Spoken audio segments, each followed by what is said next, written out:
오늘 제목을 뭘로 잡았나요? 마지막 때를. 마지막 때. 여러분 지금 마지막 때다 이런 느낌이 있어요? 여러분들 그렇게 생각해요? 목사님이 어거지로 그러는 거 아닐까?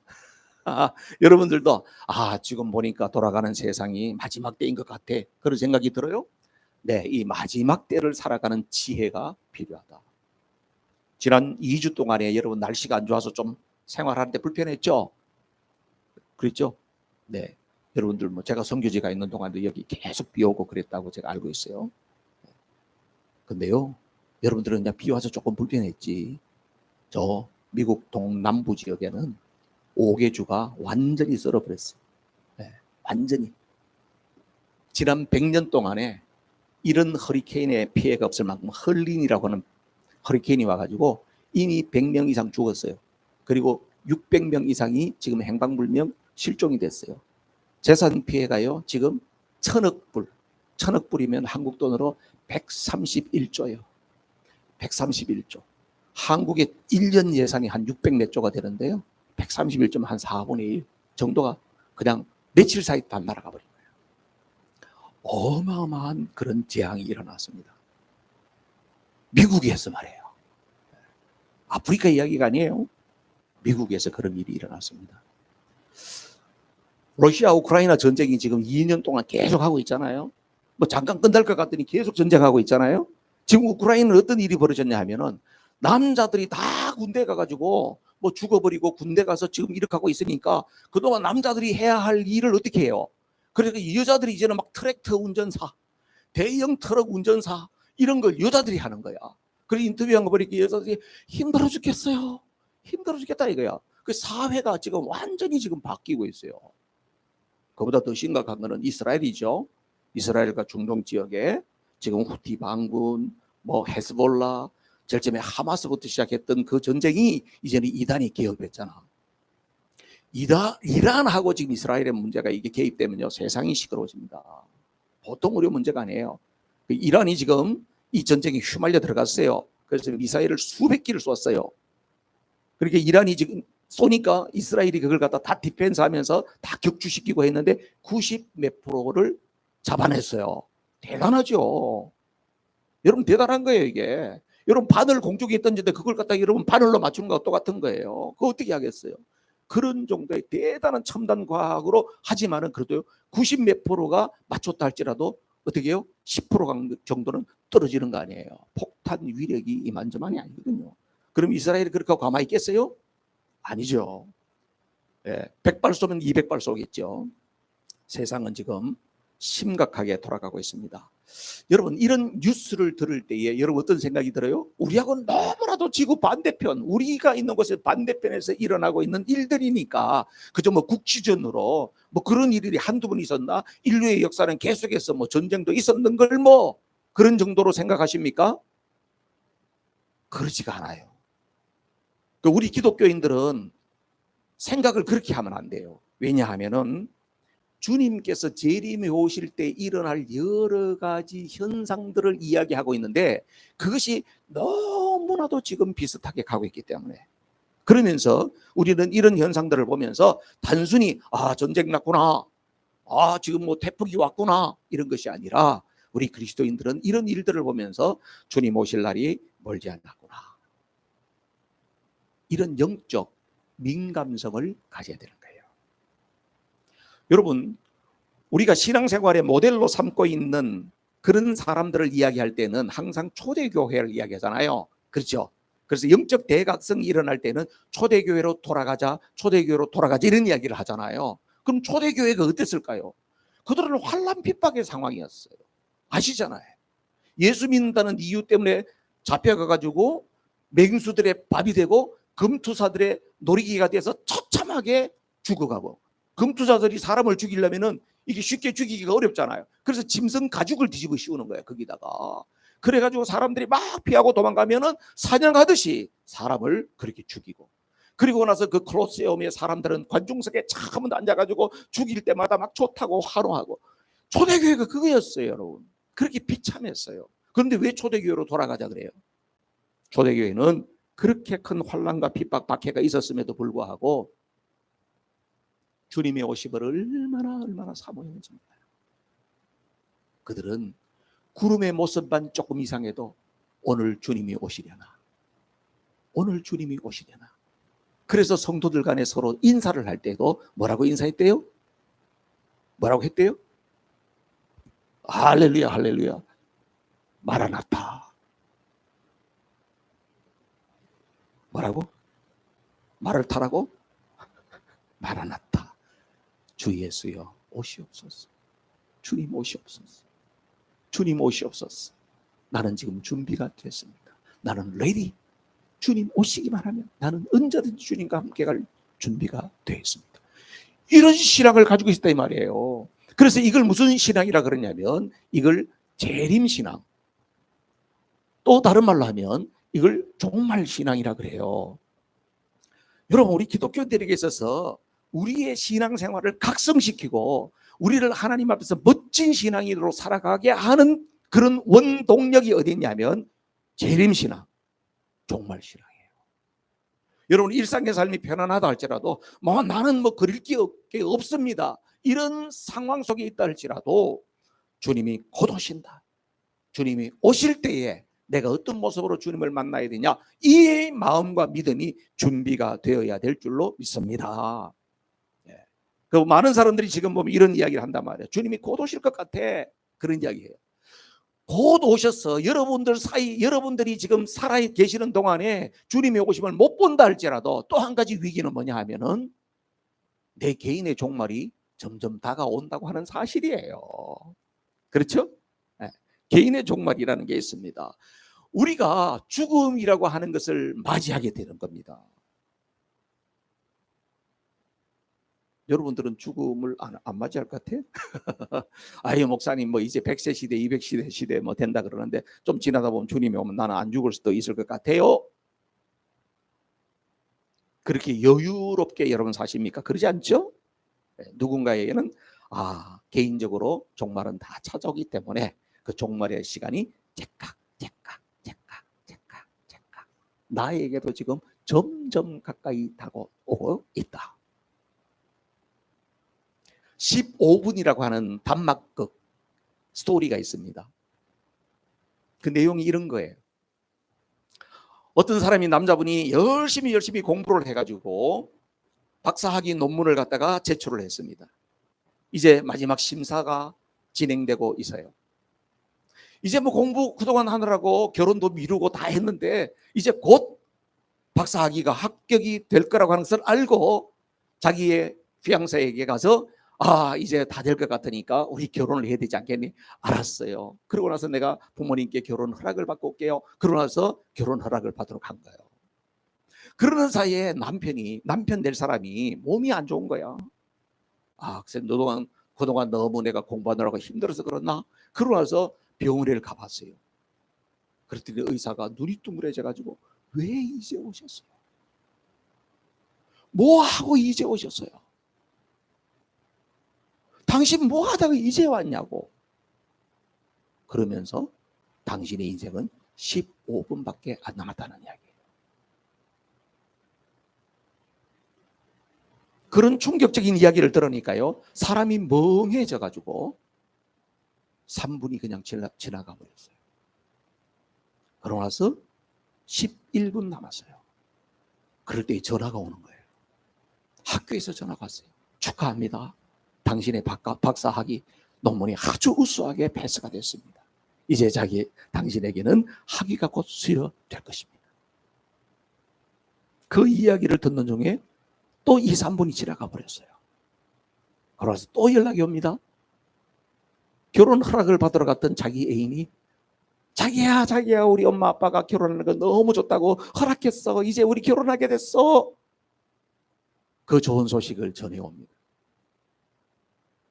그런데 그 이야기를 하는 사이에 또 몇 분이 흘러갑니다. 그리고 3, 2, 1, 그 소설은 그렇게 끝이 납니다. 무엇을 이야기할까요? 우리의 생명이 중요한 거예요.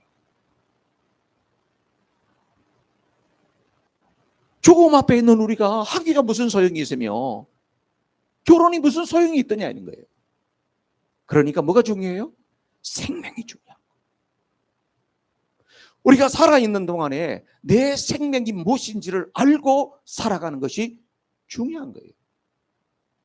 저는 오늘날 우리 인생을 가만히 들여다보고 세상의 흐름을 가만히 보니까 이런 생각이 드는 거예요. 타이타닉 영화 여러분 보셨나 옛날에요? 야, 타이타닉 저는 많이 봤어요. 그 타이타닉을 보게 되면요, 지금 시대가 그와 비슷하구나.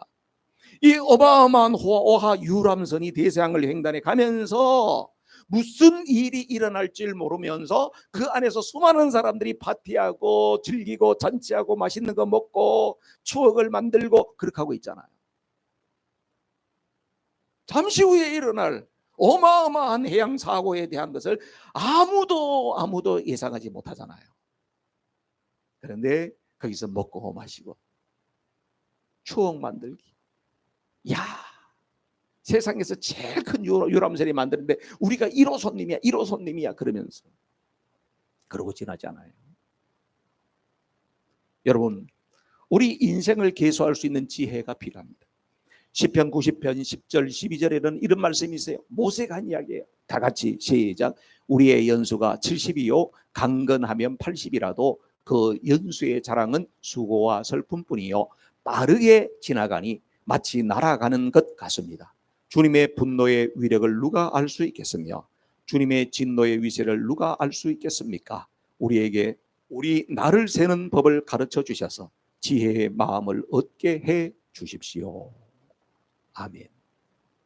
우리의 연수가 얼마라고요?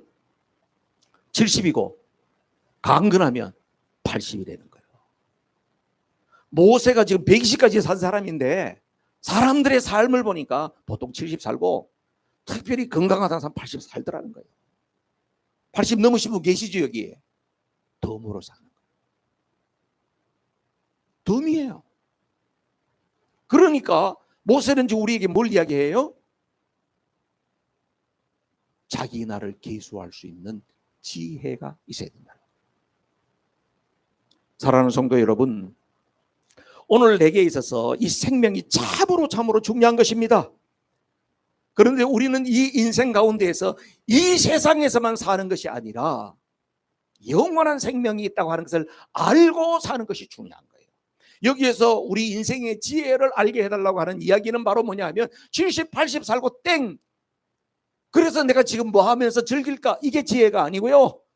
영원한 생명이 있다. 영원한 세계가 펼쳐진다. 이걸 알고 오늘 살아있는 동안에 그 영원을 준비하면서 사는 사람이 지혜에 있다. 이런 이야기예요. 그 영원은 어떻게 오는 것입니까? 그는 부활신앙을 통해서 오는 거예요. 뭘 통해서 온다? 부활신앙. 부활신앙이 믿어지지 않으면요 영원을 준비할 수가 없어요. 여러분 부활이 있으면 믿어요? 아멘이시죠? 그래요. 부활이 있는 것을 믿는 사람은요 오늘의 삶을 그 세계를 염두에 두면서 살게 돼 있는 거예요. 부활이 있다는 것을 못 믿는 사람은요 이 세상이 끝이니까요 이 세상에서 모든 것을 올인하고 사는 거예요. 그래서 우리는 그렇게 길지 않는 인생을 이 땅에서뿐만 아니라 영원한 삶을 준비하면서 살아야 된다. 지금 우리가 살아가는 이 세상은 참으로 마지막 때와 같은 이런 때인데 어떻게 살아가는 것이 영원을 준비하면서 사는 것일까? 이게 너무나도 중요하잖아요. 그래서 오늘 말씀 속에 마지막 때를 살아가는 지혜가 있다. 첫 번째로 7절 보세요. 본문 7절 말씀을 보겠습니다. 다 같이 시작. 만물의 마지막이 가까웠습니다. 그러므로 정신을 차리고 삼가 조심하여 기도하십시오. 뭐라 그래요? 만물에 뭐가 왔어요? 마지막이 왔다는 거예요. 엔타임이 왔다는 거예요. 엔타임이 왔다. 그래서 어떻게 해요? 정신을 차리래.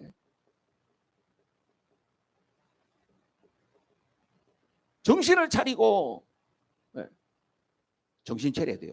옆에 있는 분들에 정신 차려요. 정신 차려요. 이렇게 이야기해봐. 예? 아니 노래가 그런 노래 있더라고요. 정신 차려 이 친구야. 예. 이런 노래가 있더라고. 아, 세상에. 정신 차리래요. 예? 정신 차려야 돼. 예? 옆에 있는 분들한테 정신 차려 이러면 기분 나쁘잖아. 정신을 차리래. 정신 차려야 돼요. 정신을 차린다는 말이 뭘까요? 올바른 마음가짐을 가지라. 뭔 뜻이라고? 정신 차리라는 말이 성경에 나오는 올바른 마음가짐을 가지래. 올바른 마음을 가지라. 여러분, 정신을 차린다는 것은 올바른 마음을 갖는 거예요. 무슨 뜻이라고요? 올바른 마음을 갖는 것이 정신 차리는 거예요. 그리고 나서 보니까 정신을 차리고 여기 삼가 조심하여라고 되어 있는데 개역 성경에는 보면 근신하여 이렇게 되어 있어요. 근신한다는 말은 뭐냐면 근신한다. 근신. 이 근신하여. 이 근신하여라는 말의 뜻은 뭐냐면 근심하는 게 아니고 근신한다고 하는 말은 마음의 중심을 잡으래요. 마음의 중심을 잡아야 해요. 마음의 중심을 잡아야 해요. 중심을 잡아야 돼요. 여러분, 우리가 걸어가는 것도 중심이 딱 잡혀 있으면 똑바로 걸어요. 그죠? 근데 다리가 불편하든지 몸이 있으면 중심이 안 잡히면 넘어져요. 인생의 중심을 잡아야 돼요. 중심을 잡는 비결이 뭘까요? 여러분, 마음 중심에 뭐가 있어야지 중심이 딱 잡힐까요? 예수 그리스도가 우리 안에 중심이어야 돼요. 할렐루야. 사람의 마음이 어떻게 생기냐면 요렇게 생겼는데요, 이 안에 보면 마음의 의자가 딱 있어요. 그 중심이에요. 그 마음의 중심에 누가 있느냐에 따라서 삶의 질이 완전히 달라지는 거예요. 그렇죠? 그래서 이 마음 바깥에 예수님이 있다. 그러면 이 사람은 뭐라 그래요? 이걸 보면 뭐라 그래? 예수님이 마음이 없어. 그렇지, 불신자. 어휴, 명석해지셨어. 할렐루야. 마음에 예수님이 없는 사람은 모르는 사람이라고? 그건 불신자예요. 예수님 안 믿는 사람이잖아. 예수님 영접할 때 우리 마음에 주님이 들어오시니까. 그렇죠? 자, 근데 마음에 예수님 영접해서 들어왔어. 들어왔는데 예수님이 뿅 가가지고 그냥 예수님이 여기 있어. 예수님 저 뒤에 있어, 저 뒤에. 에? 그럼 마음 중심에 누가 있겠어요? 내가 있지. 이런 사람은 무슨 사람이라고 할 수 있고요? 예수님을 믿기는 믿는데 아주 아직 미숙한 사람이에요. 미숙하죠? 자기가 중심이 되어 있는 사람이니까. 그런데 보니까 어떻게 해요? 이 사람이 은혜를 받았어. 그래서 내가 이제는 딱 내려오고 예수님이 쫑 올라가가지고 예수님이 마음의 중심에 있어요. 이 사람이 성숙한 사람이고 우리가 추구하는 신앙의 모습이 바로 이런 모습인 줄로 믿습니다. 오늘 마지막이 가까웠으니까 너는 정신 차리고 삼가 조심하여 하는 이야기가 바로 뭐냐면 네 마음 중심에 예수님을 모셔라, 이런, 하나님과 바른 관계를 가져라, 이런 이야기예요. 여러분, 우리가 이 세상 살아가면서 예수 믿는 사람들이 이 정신 차리고 산다는 이야기는 뭐냐면 항상 살아가는 동안에 하나님을 의식하고 사는 사람을 정신 차리고 사는 사람이라고 말할 수 있어요. 쉽게 말하면, 그러면 예수님을 믿긴 믿는데 정신 못 차리는 친구야. 그거는 뭐예요? 교회 왔을 때는 하나님 생각나는데 나가면은 하나님 생각이 하나도 안 나는 거예요. 내 이익이 딱 걸려 있으면은 그냥 거기서는 하나님이고 예수님이고 생각도 안 나. 그냥 어떻게 하든지 그걸 내가 챙겨 먹어야 되겠다, 이런 마음을 가지게 되면 정신을 못 차리고 사는 거예요. 자기 이름 내고 명예가 딱 걸려 있으면은 하나님이고 예수님이고 성령님이고 생각이 안 나. 자기 마음대로 하고 싶어. 그런 사람은 정신 못 차리는 거예요. 세상에 재미 즐거움이 있으면 거기에 빠져가지고 그냥 헬렐레 살다가 주일날 교회를 딱 오니까 아이고 지난 날을 너무 헬렐레 했네요, 이런 생각이 드는 사람은 정신 못 차리고 살다가 정신 차렸다가 왔다 갔다 하는 사람이에요. 어제 우리 하부팀에서 촬영을 했거든요. 촬영을. 요거는 진짜 극비사항인데 우리만 알아요. 우리 하부팀 너무너무 좋거든요. 제가 보면 너무 거기 귀한 분들이 많아. 그리고 2달 동안 얼마나 열심히 연습했는지 어제 너무너무 잘하는 거예요. 내가 너무 감동받았어. 그런데 보면요, 항상 마지막 파이널 딱 연주회를 한다든지 콘서트를 한다든지 딱 하면요, 거기에 많지도 않아. 2명 내지 3명이 항상 호시탐탐 좋은 자리에 앉으려고 하는 사람이 있어요. 앞자리, 조명받는 자리, 거기 앉고 싶어. 기술이 보통이 아니야. 썩 바깥에 가는 척하면서 자기 물건을 그 앞에 썩 놓고 나가. 그럼 다른 사람이 못 앉잖아. 제가 안 보는 것 같아도 다 보거든요. 나 진짜 예민한 사람입니다, 여러분. 저를 아주 허접하게 보면 큰 코 다칩니다. 저 뒤끝 있습니다. 또 어떤 사람은 보면요, 꼭 이래.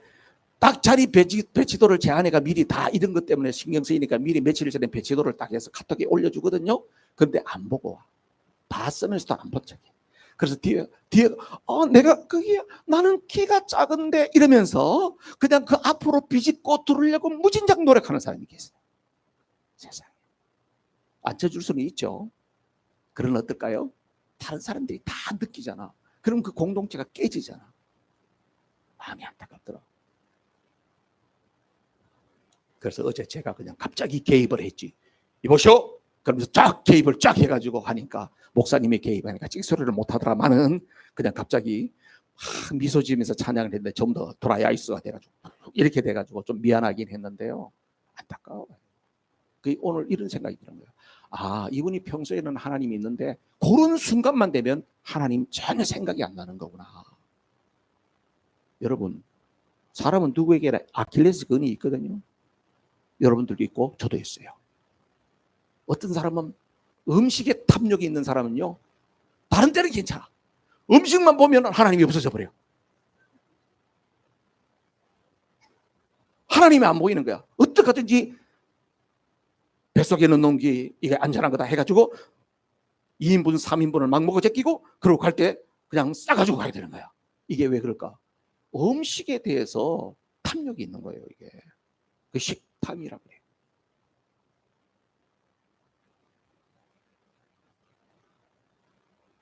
또 아니면 자리에 대한 거 있잖아요. 자리. 그런 거. 그 상황만 되면 하나님이 없어져 버려요. 하나님이 어디로 딴 데로 가버려. 없어져 버려. 근데 여러분, 이게요, 뭐 그럴 수도 있지, 뭐 목사님 그런 거 가지고 그러세요. 그럴 수도 있지만은요, 우리가 살아가는 순간순간에 사단 마귀는 그 순간을 노린다는 걸 기억해야 돼요. 여러분 따져보세요. 아담과 하와가 에덴 동산에 뭐 그리 큰 잘못을 했습니까? 뭔 그렇게 큰 잘못을 했어요? 선악과를 딱 봤는데 순간 하나님 말씀이 생각이 안 난 거예요. 사탄 마귀가 딱 해가지고, 야 봐라, 야 이거 먹으면 니도 하나님처럼 돼버린다. 하나님이 그거 부담 갖는 거예요. 이거 보면 눈이 확 밝아져가지고 너도 하나님처럼 천리안이 된다. 이러니까요, 순간 누가 생각이 안 나요? 하나님 생각이 안 나는 거예요. 그러면서 인류가 몰락으로 가는 겁니다. 여러분 신앙생활 잘하고 열심히 했는데 그 순간에 하나님이 생각이 나지 않으면 어떻게 해요? 여러분들이 쌓아왔던 신앙의 명성과 모든 것들이 한순간 우르르 무너지는 거예요. 그러고 살고 싶습니까? 아니죠. 그 옆에 있는 분들하고 이야기해서 정신 차리고 살자. 이야기 좀 하세요. 예, 정신 차리고 살자. 예, 정신 차리고 살자. 정신 차리고 살자. 정신 차리는 게 뭐라고요? 우리 마음 중심에 예수님이 중심이 되는 거예요. 할렐루야. 그래서 그게 올바른 마음가짐을 가지고 살아야 된다. 그러면 내가 이렇게 하겠습니다, 그렇게 하겠습니다, 마음의 다짐 결정만 하면 되느냐? 그게 안 되거든. 잘. 그래서 어떻게 해요? 정신을 차리고 살아야 되는데 7절 마지막에 보면은 뭘 하라고 그래요? 기도하십시오. 할렐루야. 기도하지 않고는요, 그런 삶을 살아낼 수가 없는 겁니다. 여러분, 정신 차리고 산다고 하는 것은요, 그냥 막 머리를 흔들면 정신이 차려지는 게 아니거든요. 하나님과의 관계를 바르게 하는 건데, 하나님과의 관계를 바르게 하려고 하면 기도의 삶이 뒷받침 안 되고는 절대로 하나님과 바른 관계가 안 돼요.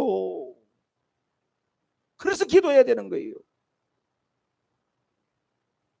여러분, 기도하셔야 돼요. 나는 스스로 기도가 잘 안 돼요, 이런 사람은 기도의 자리에 조인하셔야 돼요.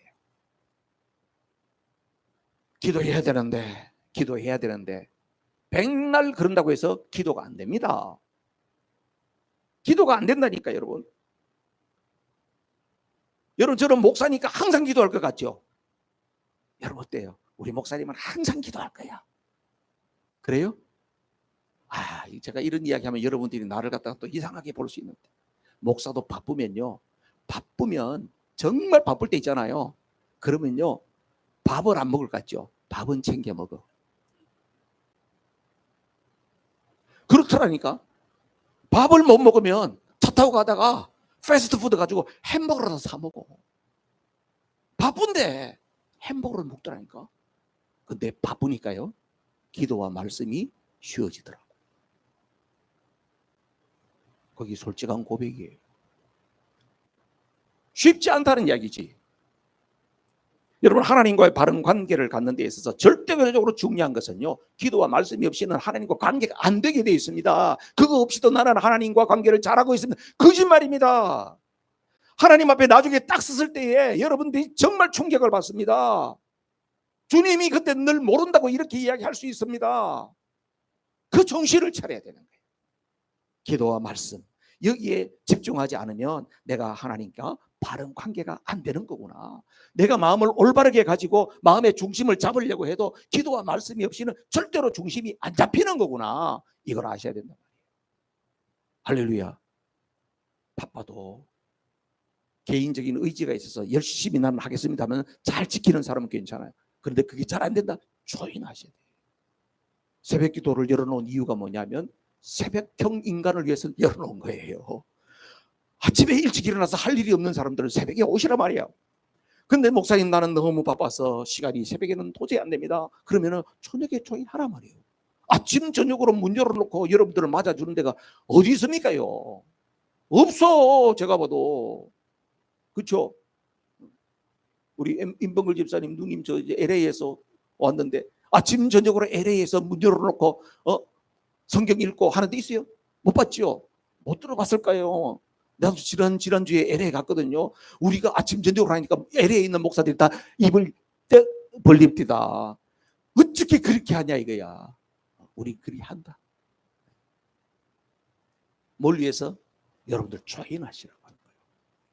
두 번째로 8절 읽읍시다. 다 같이 8절 시작. 무엇보다도 먼저 서로 뜨겁게 사랑하십시오. 사랑은 허다한 죄를 덮어줍니다. 아멘. 마지막 때를 살아가는 지혜가요, 또 한 가지는 뭐라고요? 사랑하라는 거예요. 사랑하라. 사랑이라고 하는 것은 이 참 사랑한다고 하는 것이요, 쉬운 것 같은데 쉽지 않아요. 성경에 보면 마지막 때에 일어날 현상들의 이야기를 하면서 그 중에 하나가 뭐냐면 이거거든요. 사랑이 식어지리라. 들어보셨죠? 마지막 때에 일어나는 징조가, 현상이 사랑이 없는 세대가 된다는 거예요. 마태복음 24장 12절 보세요. 마태복음 24장 12절 다 같이 시작. 그리고 불법이 성하여 많은 사람의 사랑이 식을 것이다. 아멘. 사랑이 식어진대잖아. 디모데후서 3장 1절도 보세요. 다 같이 시작. 그대는 이것을 알아두십시오. 말세에 어려운 때가 올 것입니다. 그때 어떻게 해요? 그 다음에는 사람이 뭘 사랑하냐? 자기를 사랑하고 돈을 사랑한다는 이야기가 따라 나옵니다.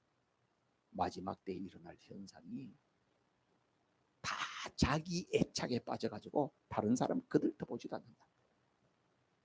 여러분이 생각할 때는 요즘 세대를 보면서 어떻게 해요? 그래도 사랑이 충만하다, 아니면 사랑이 너무나도 메말랐다. 어떤 거예요? 1번? 2번? 2번이에요? 여러분들 공감하시는 거예요. 옛날에는요, 고아원에 가면요, 엄마 아빠가 없는 애들이 고아원에 가 있었어요. 맞죠? 고아원은 그거예요. 저도 어릴 때 우리 아버지 목회할 때 옆에 고아원이 있었거든. 장로님이 고아원 하셨어요. 가면 다 엄마 아빠가 없는 애들이에요. 근데 요즘에는요, 고아원에 가면요, 엄마 아빠 없는 애가 10%밖에 없대요. 응? 엄마 아빠가 있는데 왜 고아원에 간다? 이혼을 했다든지 여러 가지 어려움이 있어가지고 자식을 키우기 싫어서 그거 갖다 맡긴 거예요. 90%가 고아원에 있는 아이들이 지금은 엄마 아빠가 있는데 이혼을 했거나, 아니면 엄마 아빠 중에서 누가 먹고 살기 힘들어서, 애 키우기 힘들어서 거기 일정 기간 동안 맡겨놓은 사람들이 대부분이래요. 여러분, 세상에서 우리가 알 수 있는 최고의 사랑이라고 하면 모성애잖아요. 엄마가 자식을 사랑하는 사랑이 세상에서는 최고의 사랑이라고 그러잖아요. 이제는 그 모성애도 변질됐다고 하는 것을 이야기하죠. 사도 베드로는 초대교회 성도들을 향하여서 지금 뭘 말하고 있냐면, 만물의 마지막 때가 다가왔으니까 우리가 마라나타 신앙을 가지고 있어야 하는 사람들은 뭘 해야 되느냐면 사랑해야 된다. 사랑해야 된다. 그래서 초대교회 성도들은 그 사랑은 정말 눈물겨운 사랑이었다. 그래서 로마에서 그 높은 사람 총독들이 기독교인들을 탄압하고 막 죽이고 이렇게 할 때도 그들이 사랑하는 모습에 너무나도 마음에 찔림을 받았다는 거예요. 왜냐하면은 그들이 투기장에서 금투사들의 놀이개가 될 때도 보면 그들이 약한 자를 보호하면서 듣고 그 속에 보호하고, 자기들이 먼저 찔림을 당하고 자기들이 먼저 죽임을 당하는 거예요. 그러니까 핍박하는 사람들이 봤을 때도 충격을 받는 거예요. 그것이 바로 초대교회가 이 사랑의 복음, 십자가의 복음을 우리에게까지 전해준 비결인 줄로 믿습니다. 자, 그러면 사랑은 어떻게 하느냐 말이야. 사랑이 오늘 아까 보니까 사랑하라 8절에 보니까 사랑은 해야 되는데, 사랑이 뭐 어떻게 한다고요? 무엇보다도 먼저 뜨겁게 사랑하십시오. 사랑은 뭘 한다고? 허다한 죄를 덮어준대. 사랑은요, 덮어주는 거예요. 죄라 할지라도 덮어주는 거예요. 그게 사랑이래요. 제가 지난번에 그 멕시코 선교지에 갔잖아요. 선교사님이 저한테 차 타고 막 가다가 이런 질문을 하는 거예요. 목사님, 하나 여쭤봐도 돼요? 네, 말씀하세요. 예수님께서 십자가상에서 엘리 엘리 라마 사박다니라고 했잖아요. 그게 무슨 뜻이에요? 무슨 뜻이에요? 응? 응. 다 이루었다는 테텔레스타이, 다 이루었다 꼴까닥 이거고, 엘리 엘리 라마 사박다니, 하나님이여 하나님이여 어찌하여 나를 버리셨나이까, 이거거든요. 그럼 보통 성경의 해석은 이겁니다. 예수님조차도 하나님과 단절의 아픔을 느끼는 거거든요. 하나님은 자기를 버렸다는 거 아니에요. 그래서 죄가 이렇게 무서운 거라는 거예요. 죄로 말미암아 우리가 하나님과 단절돼야 될 그 아픔을 예수님께서 친히 다 느끼고 경험하셔서 엘리 엘리 라마 사박다니, 그렇게 하고 그 한마디 말씀을 남겼다. 대부분의 신학자들은 이렇게 해석을 합니다. 저도 그 이야기를 했어요. 그랬더니 이 선교사님은 이러는 거예요. 자기가 선교지에서 깨달았던 것을 이야기하는 거예요. 저는 달리 생각합니다. 예수님이 십자가에 못 박혀 있을 때 그 밑에 있는 사람들이 누굽니까? 그 사람들이 누구예요? 오병이어 기적 때 떡 먹었던 사람이고, 예수님께서 병 고쳐줬던 사람이고, 그 사람들이 예루살렘 들어오실 때 종려나무 가지를 꺾어가지고 호산나 호산나 당신은 우리의 왕입니다 왕입니다 이렇게 했던 사람들이고, 그렇게 열렬히 따르던 사람이고, 그 중에는 예수님의 제자들도 있었는데 제자들은 다 도망튀어버리고 예수님으로부터 은혜를 받고 사랑을 받던 그들이 배신해가지고 예수를 십자가에 못 박고 바라바를 내달라고 그렇게 외치는 폭도로 변하지 않았냐 말이에요. 자기가 선교하면서요, 목사님, 선교사들은 문화를 잘 알아야 되는데 이 중남미 문화는 배신의 문화입니다. 다 잘해줘도 잘해주는 거 그것만 얻어먹고 나면 그 다음에는 얼굴 싹 바꾼다는 거예요. 31년 동안 사역하면서 그런 일들을 얼마나 많이 겪었겠어요. 여러분, 한때 우리가 옛날 교회에 있을 때에 거기에 볼리비아 선교사님 한 분 후원했는데요, 선교사님 초죽음 돼가지고 그때 왔던 기억을 하는 분 있는지 모르겠어요.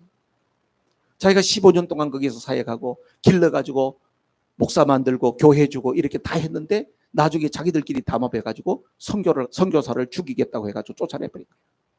그 나라에서 돌아오지도 못하게 만드는 거예요. 그리고 자기들이 그 모든 재산을 다 가져버린 거예요. 그래서 선교사님이 자기가 그동안 했던 것에 대해서 너무너무 충격을 받아가지고 그때 워싱턴에 딸이 있어서 왔다가 우리 교회에 온 적이 있어요. 사람이 넋이 나갔더라고.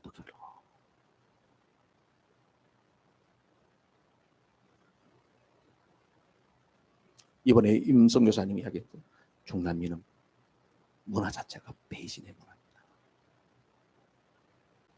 근데 자기는 엘리엘리 남아 살아왔다니 그걸 묵상하면서 예수님도 그들의 배반에 십자가를 지고 있지만 그들을 배신자라고 이야기하지 않고 묵묵히 그 길을 가면서 엘리 엘리 라마 사박다니가 신세 타령이 아니고 하나님은 저 사람들을 살리기 위해서 당신의 아들 나까지도 버리시는 그런 주님이십니까?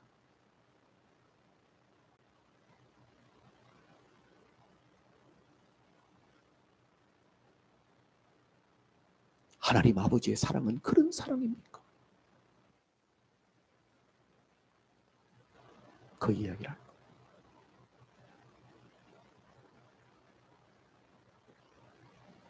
그래서 자기는 그 사실을 깨닫고 목사, 선교사는 자기에게 등을 돌려도 배신자다. 그렇게 말하면 안 된다. 자기가 수없이 배반을 당했지만 그들을 이 배신자들 그렇게 말할 수가 없다. 하나님의 그 사랑 때문에 그 이야기가 마음에 크게 와닿았어. 사랑은 죄를 덮어주는 거예요. 여러분 다른 사람들을 보면요, 물론 사람은 누구나 장점과 단점이 있습니다. 나도 장점과 단점이 있습니다. 그렇죠? 아까 이야기했죠. 바쁘면 밥은 먹고 햄버거는 사 먹어도 기도 빼먹을 때도 있다 그랬잖아요. 저도 단점이 있어요. 그럼에도 불구하고 사람을 볼 때에 안 좋은 것만 자꾸 보인다고 하면은 결국은 그 사람이 나쁜 사람이 아니고 내가 문제가 있지 않나? 내 안에 진짜 주님의 사랑이 있나? 그런 물음을 해봐야 되지 않을까 하는 것이에요. 사랑은 어떤 거라고? 허물을 덮어주는 거예요. 사랑은 다른 사람의 죄도 덮어주는 거예요. 마지막으로 서로 봉사하라 말씀이에요. 9절에서 10절까지 9절 10절 말씀을 보겠습니다. 불평 없이 서로 따뜻하게 대접하십시오. 각 사람은 은사를 받은 대로 하나님의 여러 가지 은혜를 맡은 선한 관리인으로서 서로 봉사하십시오. 아멘. 봉사한다고 하는 말은 서비스지요? 섬긴다는 말이에요. 예수님께서 이 땅에 오신 것도 바로 뭘 위해서 오셨대요? 섬기기 위해서 오셨대요. 다른 말로 하면 봉사하기 위해서 오셨대요. 그런데 예수님의 봉사는 어디까지냐? 자기의 목숨을 대속물로 내어주기까지 섬기기 위해서 오셨다 하는 것이죠. 그래서 주님의 그 사랑을 받은 저와 여러분은 마땅히 주님께서 하신 그 섬김을 따라가야 될 줄로 믿습니다. 그래서 봉사하는 사람은 어떤 마음이어야 될까? 하나님 앞에 충성해야 돼요. 사람들이 알아준다 못 알아준다 그게 아니에요.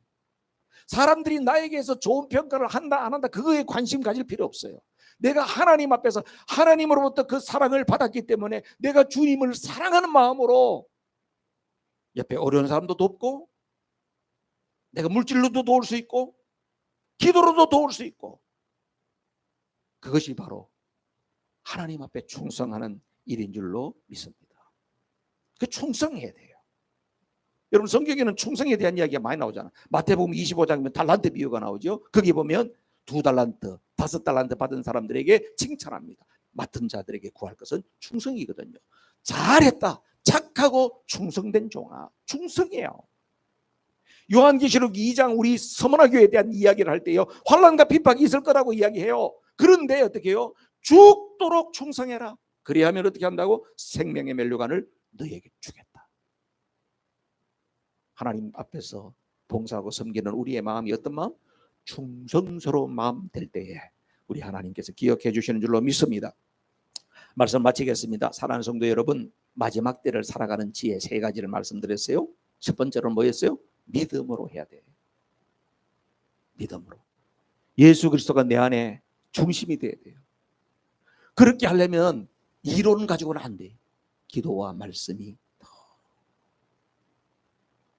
기도와 말씀의 자리를 늘 사모하고, 하나님 내 안에 중심이십니다. 내 삶의 모든 근본은 주님의 말씀입니다. 주님과 교제함이 내가 가장 행복합니다. 그 속에 믿음이 계속 강화되어 가는 거예요. 그 다음에 뭐라고요? 사랑해야 되죠.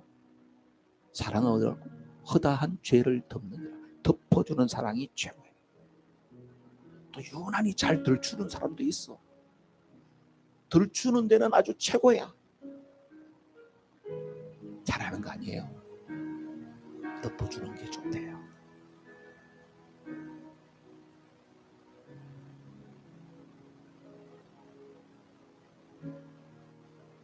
노아 홍수 이후에 세 자녀의 이야기를 아시죠?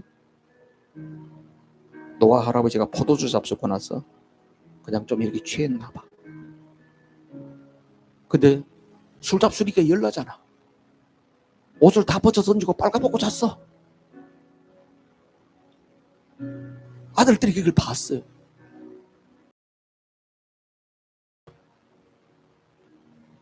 하미가 얼라리 꼴라리 아버지의 허물을 들쳤어.